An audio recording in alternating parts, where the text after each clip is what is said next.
As President and Commander-in-Chief, my highest priority is the security of the American people. And on a regular basis, I convene members of my national security team for an in-depth review of our efforts to prevent terrorist attacks against our citizens around the world and here at home. We examine any known and emerging threats. We review our security posture, and we make sure that we're taking every necessary measure to protect our people. Today, I wanted to hold our meeting here rather than in the Situation Room at the White House. I wanted to hold it at the National Counterterrorism Center because this is the hub of where so many of our experts and efforts come together. And I want to thank our Director of National Intelligence, Jim Clapper, as well as NCTC Director Nick Rasmussen, and everybody at NCTC, all of you, for welcoming us here today. Now, Nick, along with CIA Director Brennan and FBI Director Comey, provided a threat briefing. And Director Comey and Attorney General Lynch updated us on the investigation into the San Bernardino attacks. I reiterated that the investigation will continue to have this full support of the federal government and that we should leave no stone unturned in determining why and how these terrorists carried out that tragedy. Secretary of Homeland Security Johnson updated us on the measures we're taking here at home to increase awareness, stay vigilant, and enhance the safety of the traveling public, especially with so many Americans traveling during the holidays. Now, after the terrorist attacks in Paris and San Bernardino, I know that a lot of Americans were anxious, and that's understandable. It's natural. What matters most to all of us are our friends and our families and our communities and their safety. That's true of folks inside of government as well as outside of government. But here's what I want every American to know. Since 9/11, we've taken extraordinary steps to strengthen our homeland security. Our borders, our ports, our airports, our aviation security, including enhanced watch lists and screening. And we've gotten much better, thanks in part to the people in this room, of preventing large, complex attacks like 9/11. Moreover, and I think everybody here will agree, we have the very best intelligence, counterterrorism, homeland security, and law enforcement professionals in the world. Our folks are the best. Across our government, these dedicated professionals, including here at NCTC, are relentless, 24 hours a day, 365 days a year. At the Operations Center here, people from across our government work literally shoulder to shoulder, poring over the latest information, analyzing it, integrating it, connecting the dots. They're sharing information, pushing it out across the federal government, and just as importantly to our state and local partners.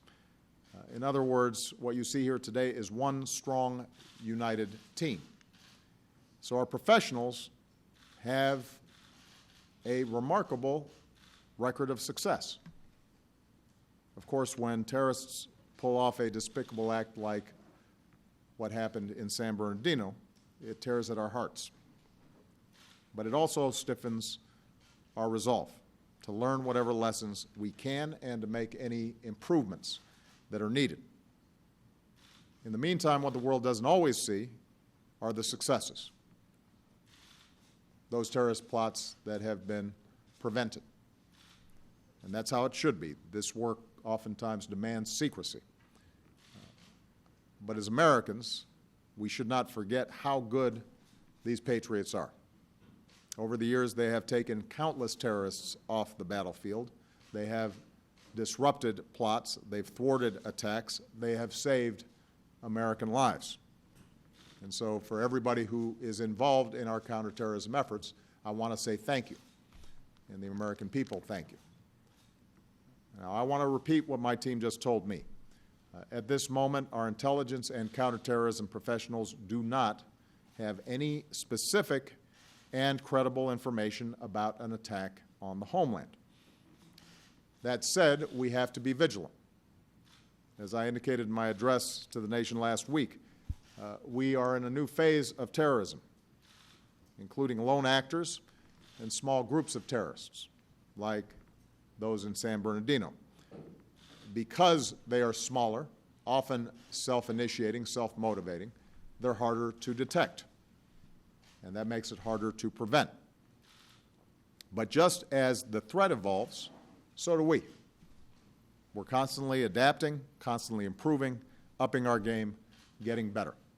And today the mission to protect our homeland goes on three main fronts. First, we're going after terrorists over there, where they plot and plan and spew their propaganda. As I described at the Pentagon, we're hitting ISIL harder than ever in Syria and Iraq. We are taking out their leaders. Our partners on the ground are fighting to push ISIL back, and ISIL has been losing territory. Our special operations forces are hard at work. We took out the ISIL leader in Libya. We've taken out terrorists in Yemen and Somalia. So we're sending a message. If you target Americans, you will have no safe haven. We will find you, and we will defend our nation.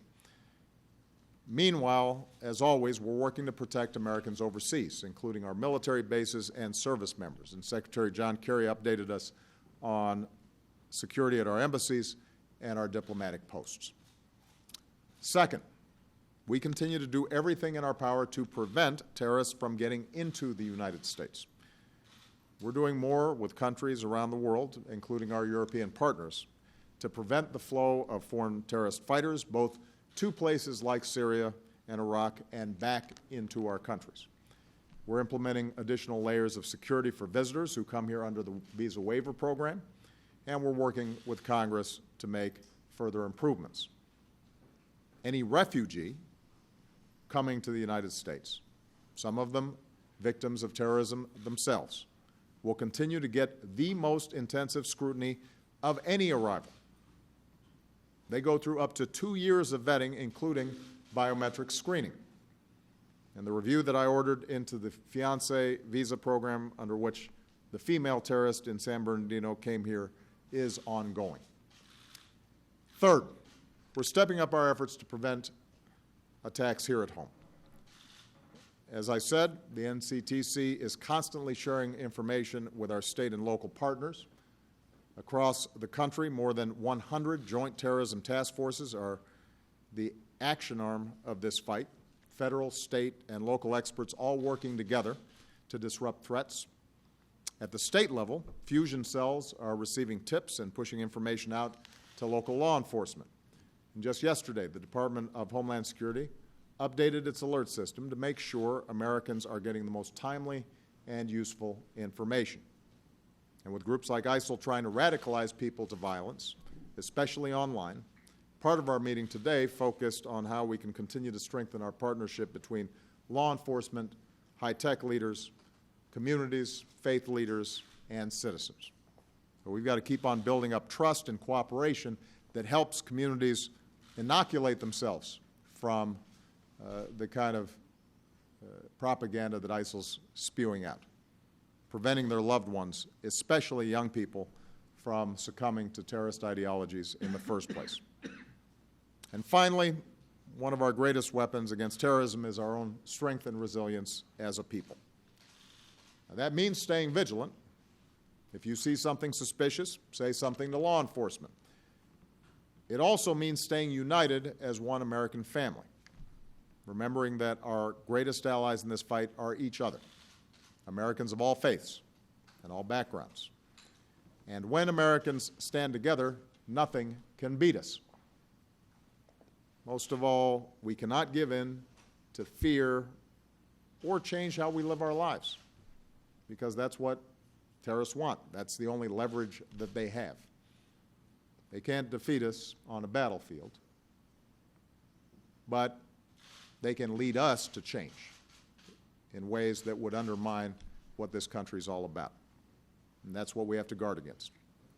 We have to remind ourselves that when we stay true to our values, nothing can beat us. So anyone trying to harm Americans need to know, they need to know that we're strong and that we're resilient, that we will not be terrorized. We've prevailed over much greater threats than this. We will prevail again.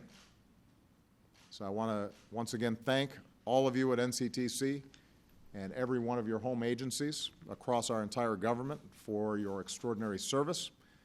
I want every American to know, as you go about the holidays, as you travel and gather with family and the kids open their presents, and as you ring in the new year, that you've got dedicated patriots working around the clock all across the country to protect us all. Oftentimes they're doing so by sacrificing their own holidays and their own time with families. But they care about this deeply, and they're the best in the world. And for that, we're very grateful. Thank you, everybody. Happy holidays.